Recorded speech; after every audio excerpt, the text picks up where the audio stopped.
ঠোঁট যদি ফেটে যায় বা শুকিয়ে যায় তবে বুঝবেন ওমেগা-3 ফ্যাটি অ্যাসিডের ঘাটতি রয়েছে। তাহলে আখরোট খাবেন। ঠোঁটের কোণ যদি ফেটে যায় তাহলে ভাইটামিন B2 এর অভাব। তাহলে বুঝতে হবে আপনার মাশরুম খেতে হবে।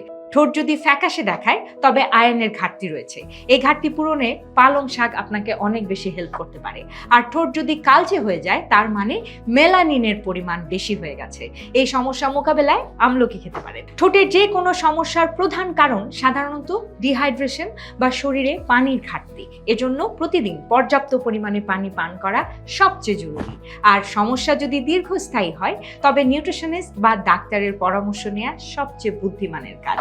তথ্যগুলো জেনে উপকৃত হলে কমেন্ট বক্সে জানাতে একদমই ভুলবেন না। সেই সাথে বসুন্ধরায় একদমই ঘরোয়া পরিবেশে তৈরি খাবার পেতে এক্ষুনি অর্ডার করুন হ্যালো শেফ থেকে। ডিরেক্ট অর্ডারে পাচ্ছেন 10% ডিসকাউন্ট। আর হ্যাঁ, সেই সাথে ব্যাচেলর এবং স্টুডেন্টদের জন্য রয়েছে বাজেট ফ্রেন্ডলি ডিল। সো আর দেরি না করে এক্ষুনি আরো বিস্তারিত জানতে স্ক্রিনে দেয়া হ্যালো শেফের এই নাম্বারে এক্ষুনি কল করুন।